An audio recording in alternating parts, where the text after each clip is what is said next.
Julianne Baker had never thought she would find herself starting over at 42.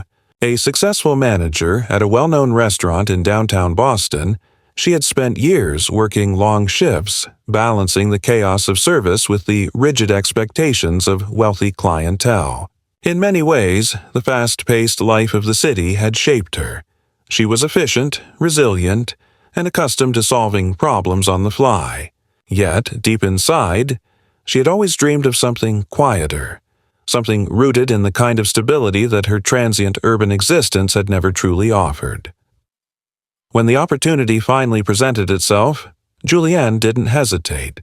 She sold her small apartment, gathered her savings, and purchased a house in a town she had only visited once before, a sleepy, suburban enclave 2 hours outside the city where houses sat on sprawling lots shaded by century-old oaks, and the streets bore names like Elm Hollow and Maple Creek. The house she chose was a historic craftsman, built in 1910, its red brick facade and delicate woodwork long faded but still proud. For Julianne, it was not just a house, it was a project, a challenge, and, more importantly, a home that she could make her own. The first time she drove through the town, Julianne was charmed by its old-fashioned atmosphere.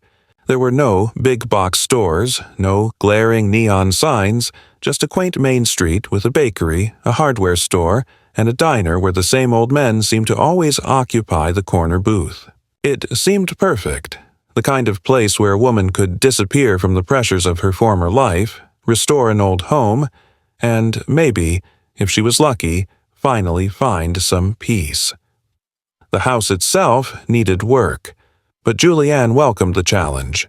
She envisioned restoring the wraparound porch to its original glory, repainting the faded trim with authentic period colors, and planting roses along the walkway where the garden had long since gone wild. The property was larger than anything she had ever owned, with a backyard that sloped gently toward a line of trees that marked the boundary with her neighbor's yard. As she stood on the porch for the first time, keys in hand, Julianne felt a rare, deep contentment, a certainty that, at last, she had made the right decision. That feeling lasted approximately 3 days.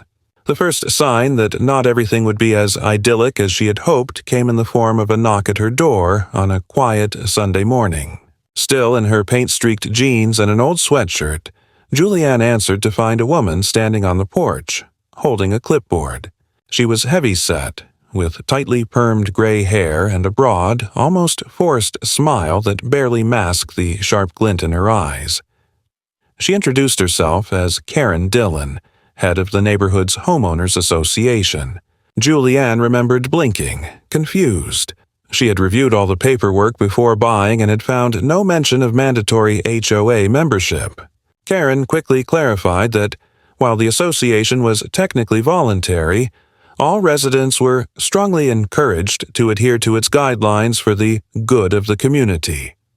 Then, without missing a beat, Karen launched into a series of comments about Julianne's house, the unapproved color of her front door, the state of her flower beds, the need to replace the original windows with energy-efficient alternatives that conformed to neighborhood standards. Julianne listened, politely feeling a cold knot form in her stomach. She had bought this house specifically to restore it, not to conform to someone else's idea of suburban perfection. The thought of replacing the hand-blown glass windows or painting over the weathered, intricate trim work with bland beige made her physically ill. When Karen finally paused for breath, Julianne smiled as graciously as she could and explained that the house was classified as a historic structure under county law, and she had every legal right to restore it according to preservation guidelines, not modern trends. Karen's face twitched ever so slightly, the smile faltering just for a second before snapping back into place. She left with a brisk nod and a promise to keep an eye on the progress. Julianne closed the door and leaned against it, feeling the first twinges of unease. Something about Karen's demeanor didn't sit right with her. It wasn't just the clipboard or the passive-aggressive suggestions. It was the sense of expectation, as if Karen believed that Julianne would naturally fall in line, as everyone else clearly had. But Julianne had spent too many years under the thumb of demanding bosses and entitled customers to be cowed by a suburban enforcer with a clipboard. She pushed the encounter out of her mind and went back to sanding the banister on the staircase, determined not to let a busybody neighbor spoil her fresh start. The days that followed were busy ones. Julianne threw herself into the work with a vigor she hadn't felt in years. She pulled weeds that had grown into thick ropes across the backyard, patched cracks in the plaster walls, and began the slow, meticulous process of restoring the hardwood floors that had been hidden under layers of peeling linoleum. Every evening she fell into bed exhausted but happy, feeling muscles she hadn't used since her 20s, ache in ways that strangely pleased her. Yet, every evening, she also noticed small things that gnawed at the edges of her contentment. The sense that someone was watching when she worked outside, the way certain neighbors crossed the street to avoid making eye contact, the curt nods instead of friendly greetings. It was subtle, but undeniable. The atmosphere was not welcoming. It was wary. A week after Karen's visit, Julianne received an envelope in the mail with no return address. Inside was a single sheet of paper, typed in bold letters, Neighborhood Aesthetic Guidelines. The list included absurd demands like uniform lawn heights, pre-approved exterior paint colors, and restrictions on porch decorations, right down to prohibiting non-traditional seasonal displays. Julianne laughed out loud at first, thinking it had to be some kind of joke, but when she checked with her lawyer, she found that while the guidelines were not legally binding on non-members, the association had a history of aggressively pursuing residents who didn't comply, using harassment and social pressure rather than actual legal action. Essentially, Karen and her allies couldn't force Julianne to conform, but they could make her life extremely unpleasant if she didn't. Undeterred, Julianne continued her work, choosing colors based on historical records rather than HOA preferences, planting heirloom roses in the front yard, and commissioning a local artisan to repair the ornate ironwork on her front gate. The house slowly came back to life under her care, and despite the mounting tension with her neighbors, Julianne felt a fierce pride in every improvement she made.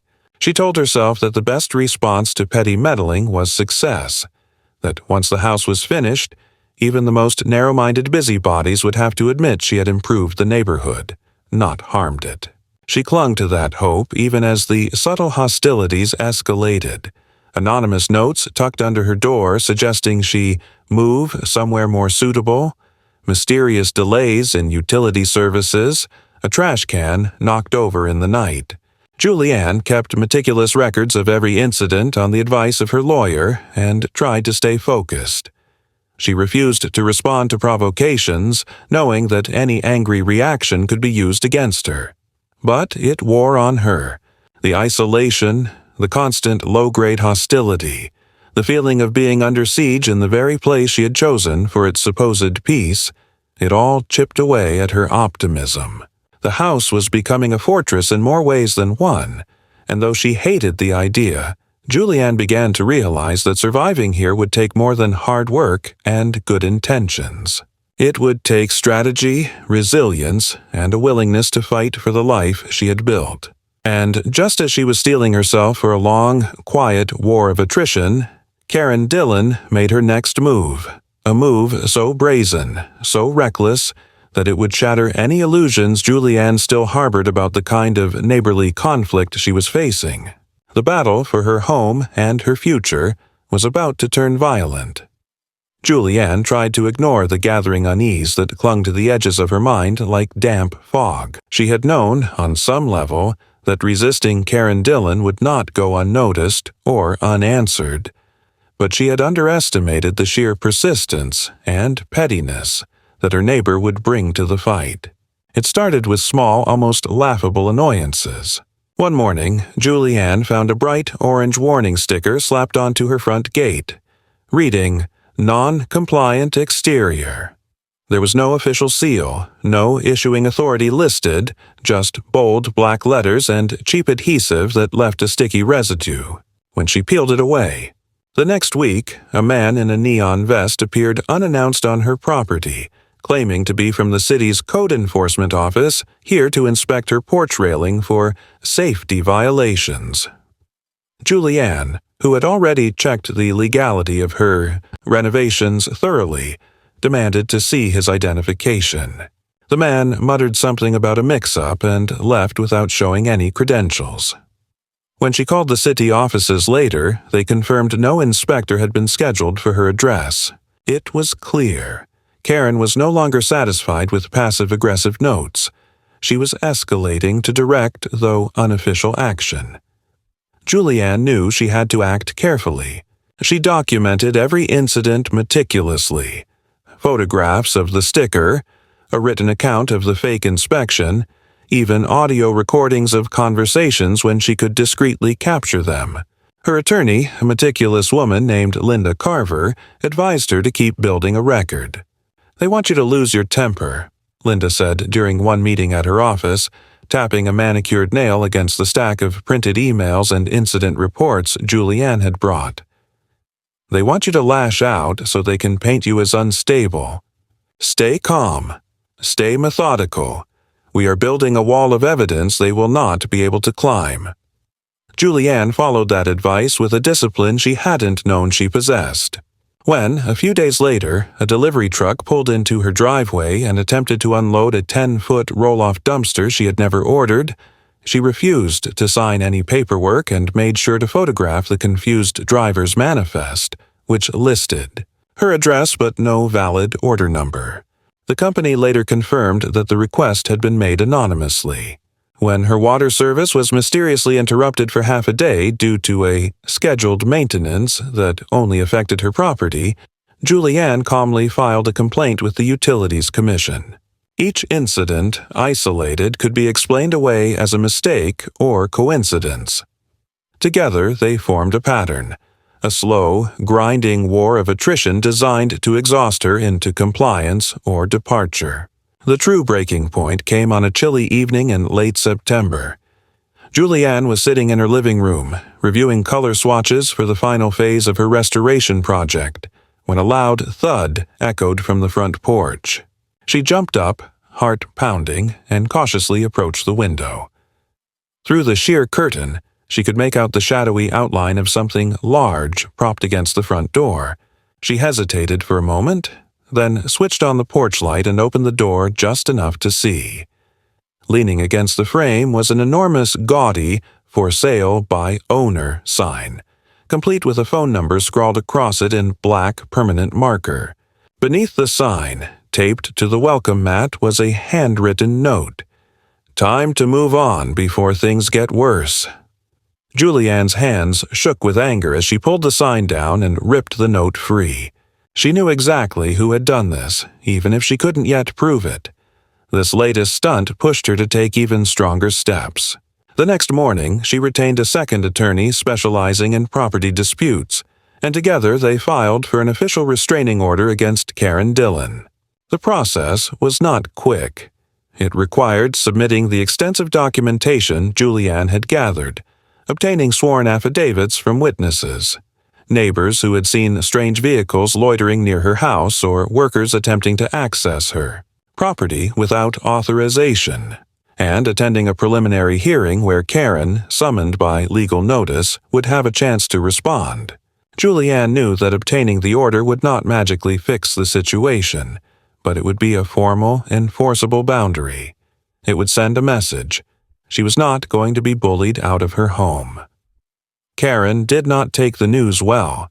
Julianne wasn't present when the process server handed her the court documents, but she heard from a neighbor that Karen had flown into a visible rage, shouting about ungrateful newcomers and people who didn't understand community values. Shortly thereafter, a subtle shift occurred in the neighborhood. Some residents, sensing the seriousness of the conflict, began to distance themselves from Karen. Others, either out of loyalty or fear, redoubled their quiet ostracism of Julianne. It was a cold war now, fought with icy glances, muttered comments, and the sense of eyes always watching from behind lace curtains. Yet, despite the increasing tension, Julianne felt stronger. Every legal step she took fortified her position. She installed new reinforced locks on all exterior doors, added motion sensor lights around the perimeter of her property, and quietly upgraded her home security system. She began parking her car inside the garage rather than leaving it exposed in the driveway. She stopped responding to baiting behavior, no matter how frustrating. She attended every town meeting, introduced herself to neutral neighbors with calm professionalism, and made it clear that she intended to be a respectful, law-abiding member of the community, no matter what others might whisper. Karen, predictably, did not back down. Instead, she grew more reckless. In early October, Julianne received a summons for a code violation hearing initiated by the Homeowners Association, an entity that technically she was not even required to answer to since she had never signed any membership agreement. The alleged violations were ludicrous: non-conforming paint scheme, unauthorized landscaping, and unapproved exterior restoration. Julianne's attorneys prepared a thorough response, citing historical preservation laws, her property deeds, and county regulations that clearly exempted her from HOA authority. Nevertheless, the hearing went forward. Julianne sat across from a panel of self-important retirees, including Karen herself, who had refused to recuse herself despite the obvious conflict of interest. The hearing was a farce. Karen treated it like a personal vendetta, using every opportunity to belittle Julianne's choices, question her character, and suggest, without evidence, that Julianne's house was depressing property values. Julianne remained calm, presenting her evidence clearly and refusing to be drawn into emotional arguments. When the panel attempted to fine her $5,000 for the alleged infractions, her attorney calmly informed them that the fines were unenforceable and that further attempts at intimidation would result in civil litigation. When Julianne left the hearing that day, she felt exhausted but victorious. She had withstood another assault without giving ground. But she also knew that people like Karen did not accept defeat gracefully. There would be another move, another escalation. She just didn't know when or how bad it would be. In the meantime, Julianne kept building her life. She finished painting the last section of the porch, installed the vintage outdoor lantern she had spent months tracking down, and even began planning a small gathering to celebrate the near completion of the restoration. She invited a handful of neighbors, the ones who had smiled or waved despite the drama, to come by for coffee and homemade pastries. It was a modest act of defiance, a way of saying, "I belong here, and I'm not going anywhere." The gathering itself was modest but successful. A few neighbors came, complimented her work, and lingered over coffee, sharing stories about the town's history. Julianne felt a cautious hope stirring in her chest. Maybe, just maybe, the tide was beginning to turn. Maybe standing her ground was finally earning her a measure of respect, even if grudging. But that hope was premature, because late that same night, as Julianne was cleaning up the last coffee cups and folding napkins into a neat pile, a rock, larger than a grapefruit, smashed through her front living room window with an ear-splitting crash. Shards of glass exploded inward, scattering across the hardwood floor.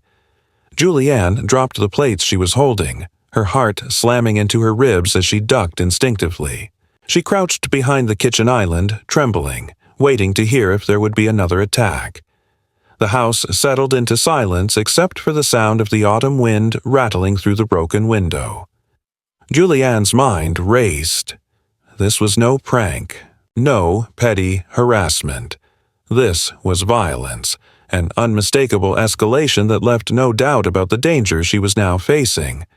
And though she could not see the figure fleeing into the night, she had no doubt who was responsible. Karen Dillon had crossed a line from petty tyranny into outright criminality, and Julianne knew, with cold certainty, that she could no longer afford to treat her as merely a nuisance. The next steps she took would have to be decisive, aggressive, and backed by the full force of the law. Julianne spent the first few moments after the brick shattered her window frozen behind the kitchen island, listening to the wind whistle through the broken glass and trying to control the violent pounding of her heart. She forced herself to breathe slowly, to think rationally. Whoever had thrown the brick, Karen, she was sure, had fled immediately, but that didn't mean the danger was over. Gripping her phone with trembling fingers, she called the police, her voice steady even as adrenaline buzzed through her veins. She reported the incident calmly, providing her address, describing the sound, and mentioning the prior history of harassment, careful to phrase everything precisely, knowing that clarity and documentation would be her best weapons. The dispatcher promised that a unit would arrive within minutes. Julianne stayed low until she heard the siren wailing down the street, then cautiously approached the door and stepped outside to wave them over. 2 officers, a man and a woman, approached the house with flashlights drawn, their expressions alert but professional. Julianne met them at the walkway, pointing immediately to the shattered window and then to the brick, which lay ominously in the middle of her living room floor, surrounded by a sea of glittering shards. The officers swept through the property first, checking for any signs of intruders or additional threats before returning to take her statement. Julianne recounted the evening's events with calm precision, making sure to mention the restraining order against Karen Dillon and the pattern of escalating incidents. She showed them the documentation she had meticulously collected over the past months: photos, copies of threatening notes, a log of dates and times. The female officer, Officer Ramirez, nodded appreciatively as she thumbed through the folder. "You've done everything right," she said, her voice low but firm. "You're going to be okay. We'll handle this." They collected the brick as evidence, photographing it and the surrounding damage.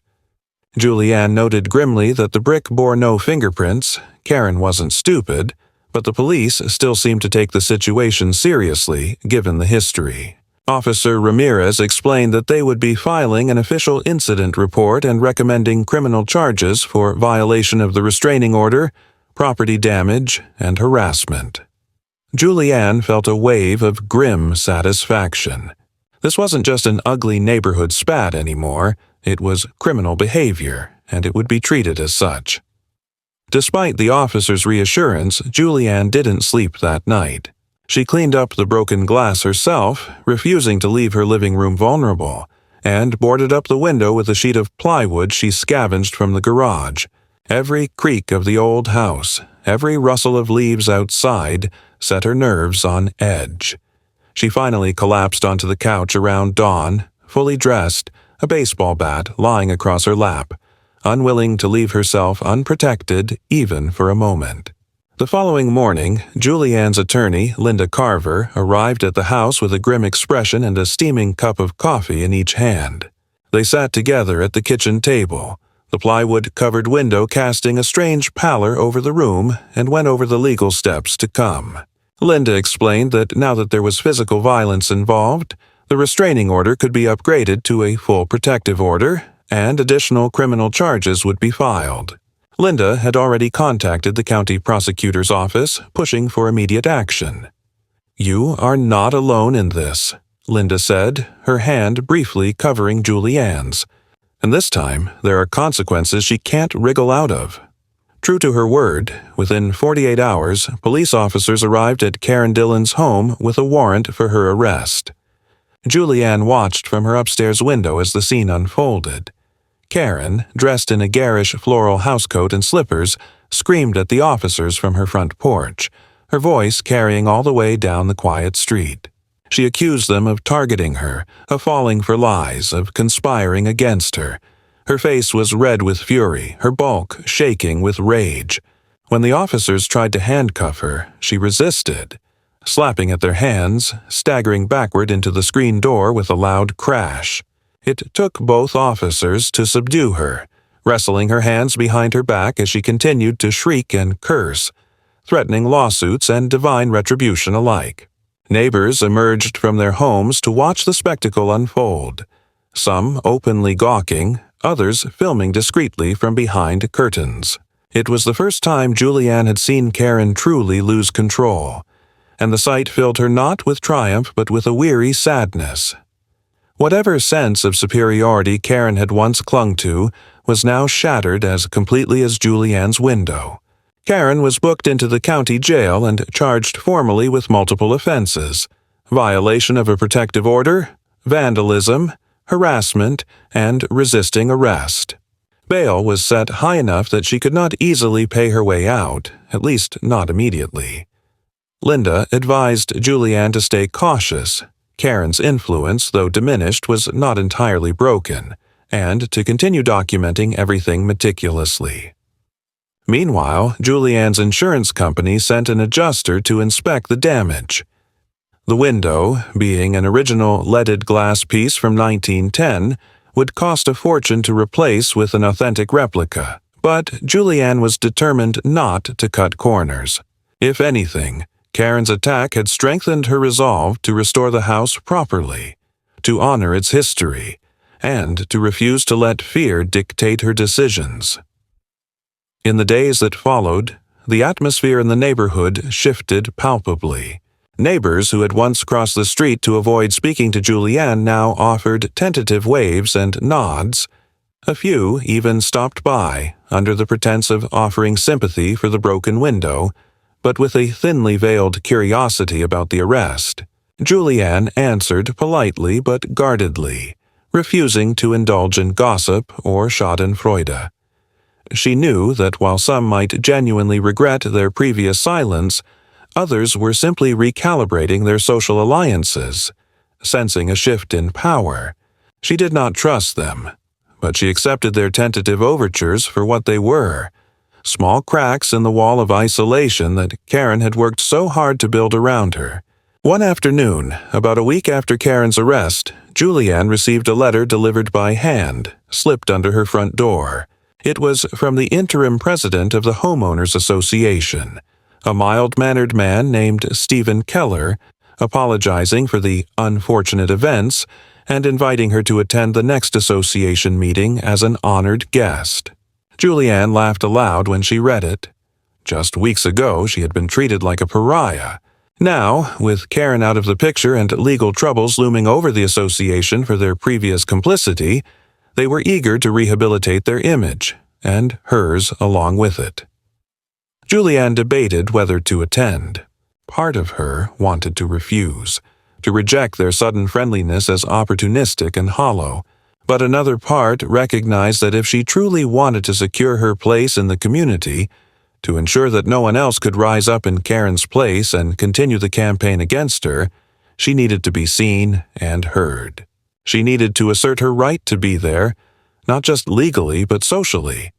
In the end, she decided to go, not as a supplicant seeking acceptance but as a homeowner demanding respect. The meeting was held in the local library's conference room, a sterile space with beige carpeting and rows of folding chairs.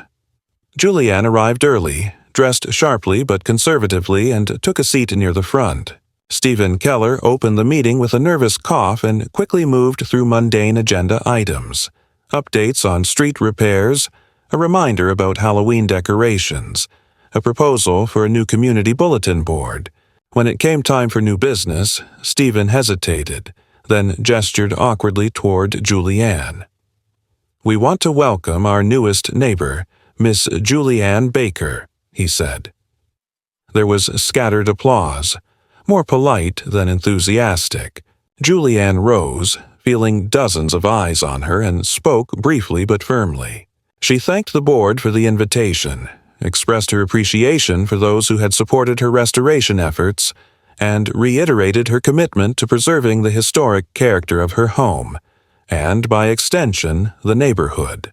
She made no mention of Karen, no recriminations or accusations, only a quiet assertion of her right to live there without fear, intimidation, or harassment. Her words, measured and clear, seemed to land heavily in the room. When she sat down, Stephen stumbled through a few more agenda items before hastily adjourning the meeting.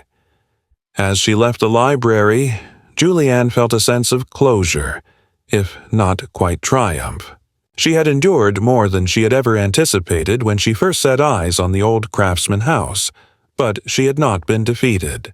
She had faced intimidation, harassment, and violence, and had responded not with anger or despair, but with resilience, intelligence, and unwavering resolve. The house that had once symbolized a fresh start for her now stood as a testament to her strength. It was not just restored, it was defended, claimed, made wholly hers. And yet, in the quiet recesses of her mind, Julianne knew that the story was not entirely over. Karen Dillon might be gone for now, but people like her rarely disappeared without leaving behind ripples of resentment. There would always be those who resented newcomers, who clung to petty power, who mistook cruelty for authority. Julianne had won this battle, but the war for dignity, respect, and true community was never fully finished. Still, as she drove home that night, the cool autumn air streaming through the open windows of her car, Julianne allowed herself a rare, unguarded smile. For the first time in a long time, she truly believed that she was exactly where she was meant to be. The weeks following the meeting passed in a strange kind of limbo. On the surface, everything seemed to settle. Karen remained entangled in her legal battles, her house sitting dark and lifeless behind overgrown hedges. Julianne continued her restoration work in relative peace, finishing the installation of the new leaded glass window, repainting the porch railings, and finally clearing the backyard of the last stubborn tangles of weeds. She started to let herself believe that the worst was behind her. Neighbors who had once avoided her began to act more warmly, waving across the street, stopping for brief conversations while walking their dogs. A few even complimented the changes she had made to her house, acknowledging, sometimes begrudgingly, that it looked better than it had in years. For the first time since her move, Julianne felt a cautious optimism about her place in the community, as if the deep hostility that had once surrounded her had thinned into something manageable, something she could endure, even if full acceptance remained elusive, but that uneasy peace was fragile. Beneath the surface, Julianne could sense the undercurrents of resentment still swirling, like the slow eddies of a river after a storm. Whispers reached her ears through casual conversations, quiet complaints about changing the neighborhood's character, rumors that she was litigious and difficult. Nothing direct, nothing that she could pin down, but enough to remind her that Karen's influence, though broken, had not completely vanished. Some people still clung to the old ways, to the old hierarchy, resenting Julianne not because she had done anything wrong, but simply because she had dared to assert herself. The first sign that the quiet hostility might not be entirely harmless came on a gray Saturday morning when Julianne received a letter in her mailbox. No stamp, no postmark, just a plain envelope tucked among the usual junk mail. Inside was a single sheet of paper, typed neatly in all caps. "Leave while you still can." There was no signature, no further explanation. Julianne stood on her porch for a long moment, staring at the letter, feeling a familiar cold knot form in her stomach. She carefully placed the letter in a plastic evidence bag. She kept a small kit of supplies for documentation now, an unfortunate necessity, and called Linda. Her attorney was calm but firm. "You need to take this seriously. I'm contacting the police. We'll add this to the case file. We'll also request additional patrols near your property." That night, Julianne installed 2 more security cameras, positioning them to cover the side yard and the back alley where the old fence bordered the neighboring properties. She tightened every lock, double-checked every window. Sleep, when it came, was shallow and restless, filled with half-formed dreams of shadows moving just beyond the reach of her porch lights. Yet, even as fear gnawed at the edges of her composure, Julianne refused to be driven away. She had worked too hard, sacrificed too much to let anonymous cowards dictate her life.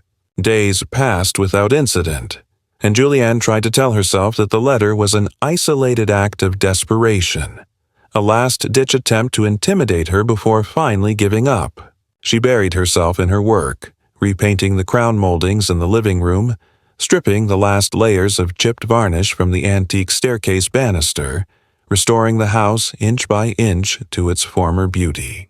The physical labor soothed her, kept her mind from dwelling too long on threats she could not yet confront directly. But the false sense of security did not last. Late one evening, as Julianne was locking up for the night, she noticed a faint glimmer on the side of her house near the newly installed window. She stepped outside, flashlight in hand, and found a long, thin scratch gouged into the fresh paint. Her stomach dropped. She scanned the yard but saw no one. The night was still, the only sounds the distant bark of a dog and the low hum of a passing car. She examined the scratch more closely. It wasn't random vandalism. It had been made deliberately, carefully, tracing the outline of an X across the window frame. Julianne's hands tightened around the flashlight. She knew immediately this wasn't the work of bored teenagers. It was a message, subtle but unmistakable. Someone had been on her property, close enough to deface her home without triggering any alarms, confident enough to leave their mark where she would find it. She documented the damage, filed another police report, and spent the rest of the night reinforcing her backyard gates with heavy-duty chains and padlocks. The following morning, while inspecting her perimeter, Julianne found a second letter taped to her back door. This one even more blunt. "No one wants you here." It was infuriating in its cowardice, terrifying in its implications.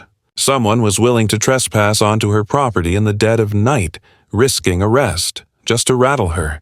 Julianne showed the letter to Linda, who immediately escalated their complaint with the district attorney's office, demanding a full investigation. Additional patrols were authorized, and an officer was assigned to drive by her house several times each night. Still, the incidents continued. Over the next week, Julianne endured a series of small, calculated aggressions.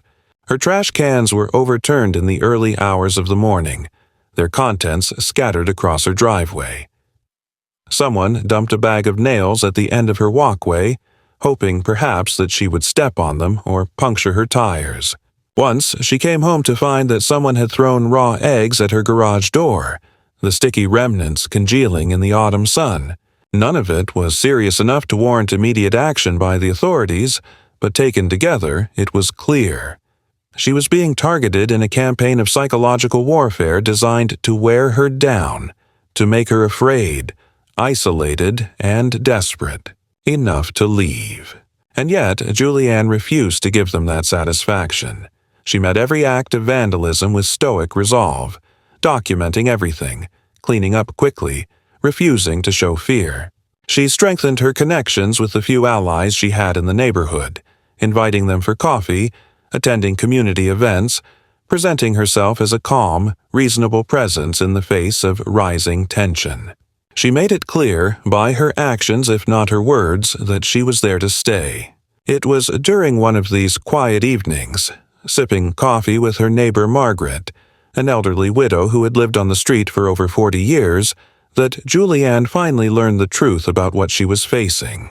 Margaret, wringing her hands nervously, confessed that a small group of residents, emboldened by Karen's earlier crusade, had formed an informal network to preserve neighborhood standards by any means necessary.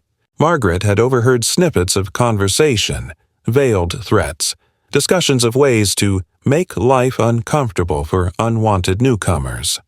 It wasn't a formal organization, nothing that could be easily dismantled, but it was real, and it was dangerous.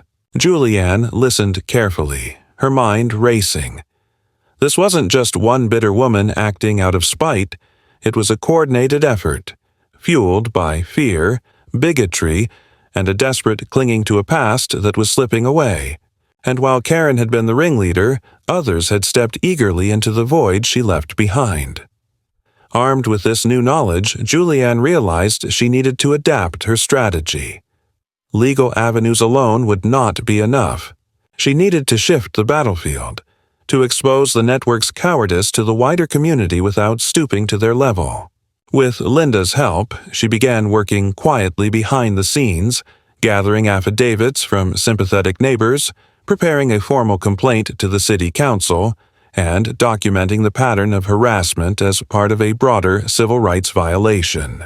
Case: the war for her home was entering a new phase, one that would require not just resilience, but tactical precision. Julianne was ready. The first real strike came just after midnight on a Wednesday, when the cold fall air was thick with mist and the streets were deserted. Julianne had been reading in bed, too wired to sleep, when a sudden loud crash echoed through the quiet house. She jumped to her feet, heart racing, and ran downstairs to find her backyard gate swinging wildly on broken hinges. The lock snapped clean off. Beyond the gate, she could see the faint silhouettes of figures retreating into the darkness, too fast and too distant to identify. Her first instinct was to give chase, but she forced herself to stop, to remember Linda's advice. Stay smart, stay safe, document everything. She backed away, locked the door, called the police, and waited, breathing heavily as she checked the feed from her security cameras. The footage was grainy, the mist distorting the images, but it captured enough. 3 figures wearing dark hooded sweatshirts tearing through her backyard, one of them hurling something heavy, likely the bolt cutters that now lay abandoned near the gate.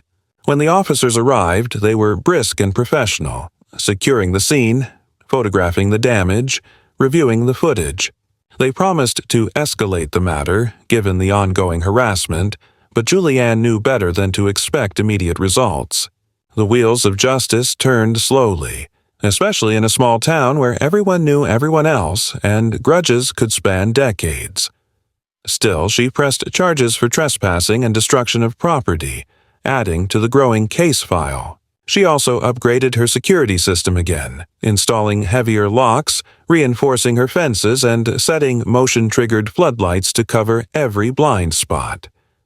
It was expensive and exhausting, but necessary. She could not afford to be complacent, not now. Despite her precautions, the harassment escalated. 2 days after the gate was destroyed, Julianne found her car vandalized, deep gouges carved into the paint, and all 4 tires slashed. The act was brazen, carried out in her own driveway, and it sent a clear message. They were not afraid of her cameras, her complaints, or the law. They believed they could act with impunity. Julianne filed yet another police report, had her car towed to the nearest repair shop, and rented a vehicle in the meantime. She knew the financial burden was part of the plan, to drain her resources, to make staying untenable. But she refused to be pushed out. Instead, she dug in deeper, determined to outlast them no matter the cost. The attacks grew more personal. One evening, Julianne returned home to find her mailbox stuffed with rotting garbage, the rancid smell hitting her the moment she opened the front gate.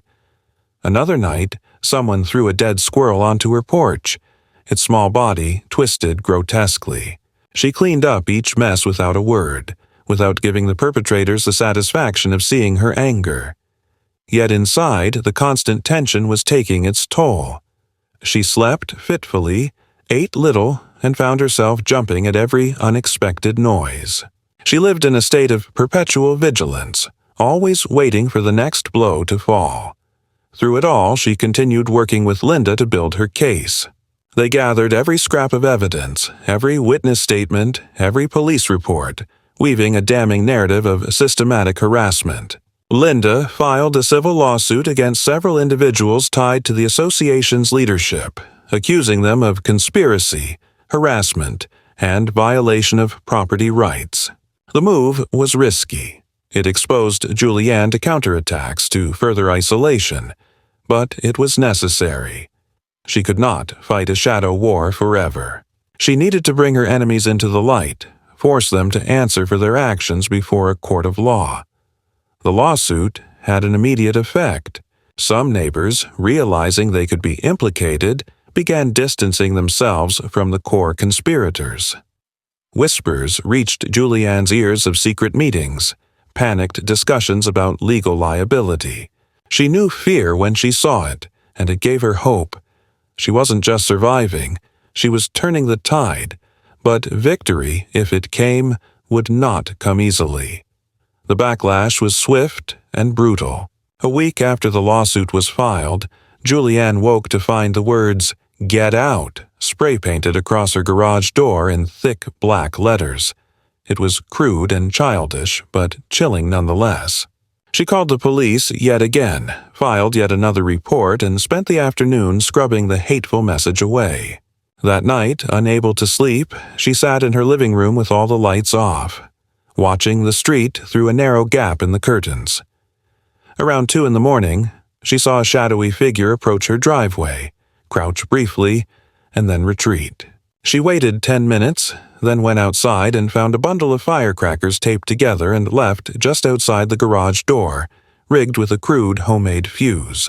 It hadn't been lit, probably intended as a future scare tactic, but it was enough to escalate the case from harassment to attempted intimidation with potential explosives. This time, the police response was immediate and serious. The device was removed by the bomb squad, and an investigation was opened.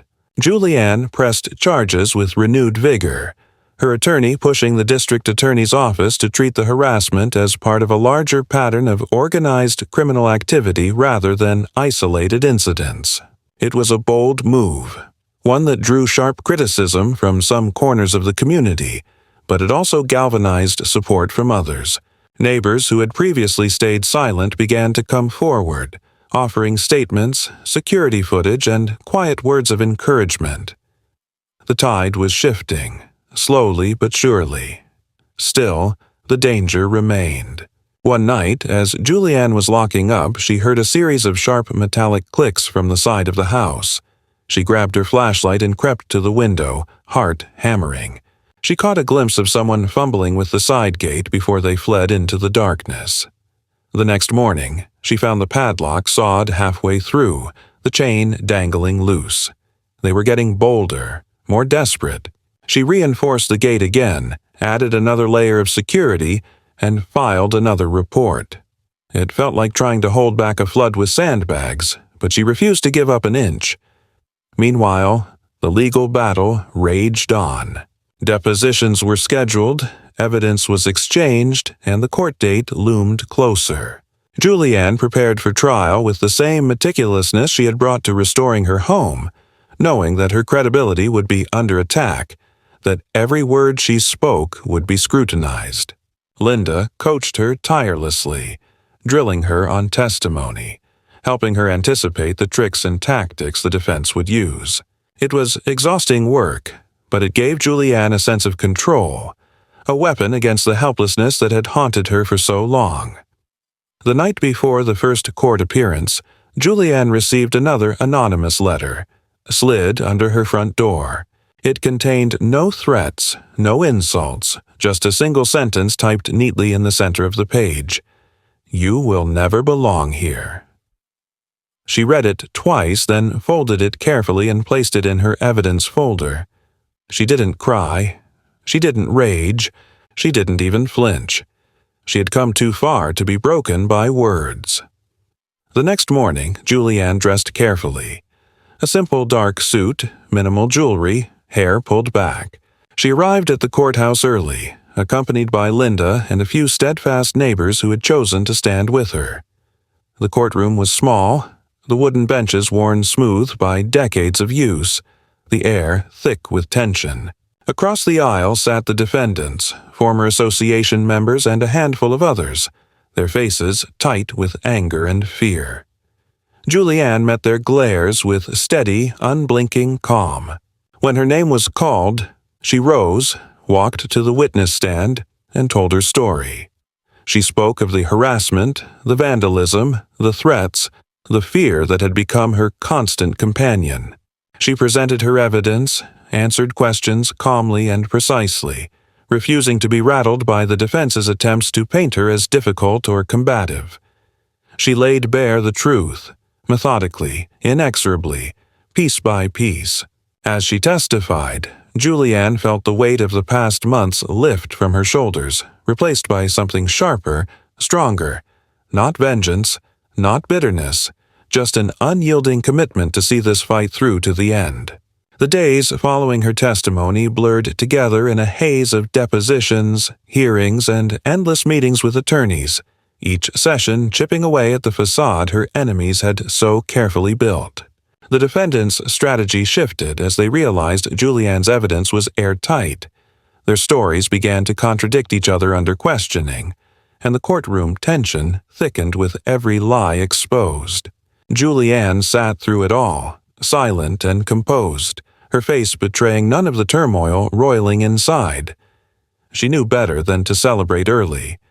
In small towns, loyalty and old grudges often outweighed the clearest facts. But, for the first time, she sensed that the balance of power was tilting irreversibly in her favor. The final hearing approached like a gathering storm. On the morning of the judgment, Julianne dressed as she had before, clean, professional, unadorned. She parked several blocks from the courthouse, choosing to walk the distance rather than risk another petty act of vandalism against her car. The air was crisp, the sky an endless, cloudless blue. She clutched her evidence folder tightly, feeling the weight of everything it represented. Months of fear, countless sleepless nights, hundreds of small indignities endured and meticulously recorded. This was not just a fight for her house anymore. It was a fight for her dignity, her right to exist without being hunted from her own home. The courtroom was packed when she entered, filled with familiar faces. Neighbors, city officials, even members of the local press who had caught wind of the escalating drama. On the defendant's side, Karen's allies sat stiff and grim, their bravado long since evaporated. Karen herself was notably absent. Still out on bail, her legal team had managed to delay her direct involvement in the civil suit, but her fingerprints were all over the conspiracy exposed by Julianne's evidence. The presiding judge, a stern woman in her 60s with a reputation for fairness and little patience for theatrics, called the court to order and began methodically walking through the evidence. Julianne sat still, her heart thudding heavily against her ribs as Linda laid out the case. The repeated acts of vandalism, the trespassing, the coordinated attempts to force her from her home through intimidation and harassment. Each document, each photo, each police report was entered into the record, building an unassailable narrative of sustained, targeted abuse. The defense tried to object, to discredit, to distract, but they had nothing substantial to counter with, only weak denials and increasingly desperate insinuations that Julianne had somehow provoked the attacks by refusing to integrate into the community. When the time came for closing arguments, Linda rose smoothly, her voice clear and cutting. She spoke not just of the damage done to Julianne's property, but of the deeper harm inflicted, the violation of her right to live without fear, the betrayal of a community that had allowed petty bigotry to masquerade as civic duty. She ended simply, letting the weight of her words hang in the air. This is not about property values. This is about whether we are a society of laws or a society where the loudest bullies get to decide who belongs.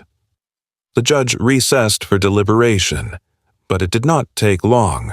Less than an hour later, everyone was called back into the courtroom. Julianne sat ramrod straight, her hands clenched together so tightly her knuckles whitened.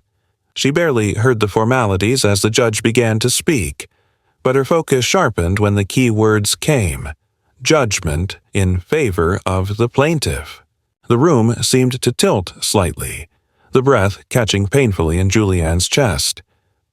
The defendants were ordered to pay significant damages, not just for the physical destruction but for emotional distress and punitive action.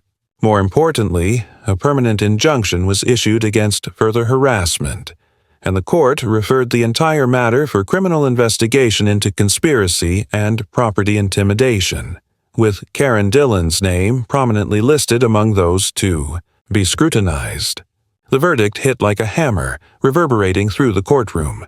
Julianne stayed seated as the defendants filed out grimly, their faces masks of disbelief and fury. Outside the courthouse, a small cluster of reporters waited, but Julianne ignored their questions, pushing through the crowd until she reached the sidewalk. Only when she was several blocks away did she allow herself to stop and breathe. The victory tasted strange, less sweet triumph than sheer exhausted relief. She was not naive enough to believe the trouble was entirely over. People like Karen rarely accepted defeat gracefully. But the legal system had spoken, and the weight of law now stood firmly behind her. For the first time in what felt like a lifetime, she was not merely surviving. She had won. That evening, Julianne returned to her home, her sanctuary, with a quiet determination. She walked through each room, touching the walls she had repaired, the woodwork she had refinished, the windows she had restored. The house had borne the brunt of her enemy's anger but had endured, just as she had. She opened every window to let the crisp autumn air flow through, washing away the stale scent of fear and old paint, and lit the first fire of the season in the living room hearth.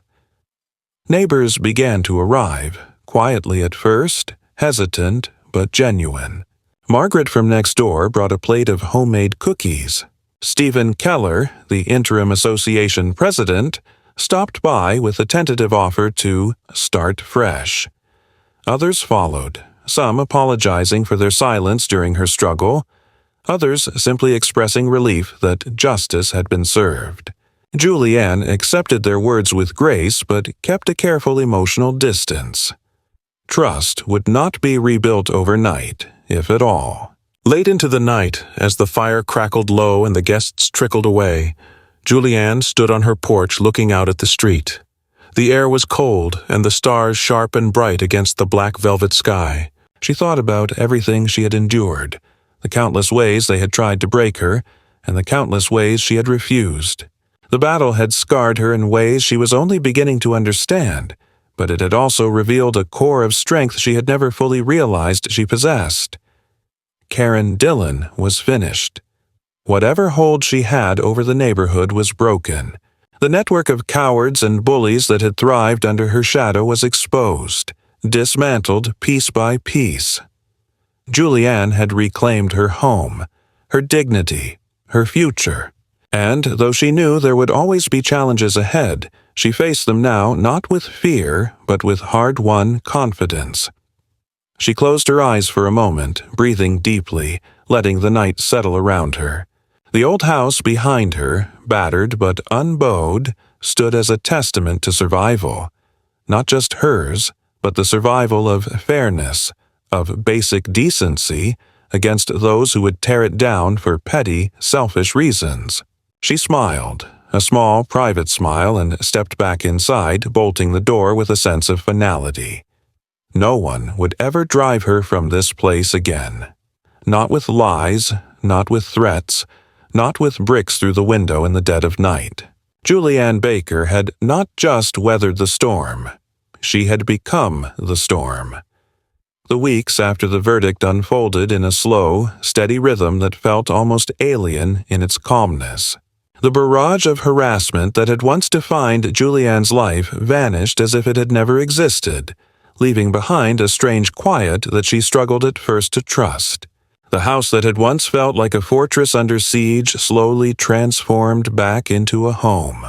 She spent her days completing the final touches on her restoration project, replacing the last worn floorboards in the upstairs hallway, planting hardy shrubs along the front walk, sanding and sealing the porch swing that she had found rotting in the basement and brought back to life with careful hands. Every stroke of the paintbrush, every hammer of a nail, felt like reclaiming a small piece of herself, pieces that had been splintered and bruised by months of fear but never destroyed. She worked without urgency, savoring the quiet, letting the healing seep into her bones like the warmth of the autumn sun. The neighborhood changed subtly but perceptibly as well.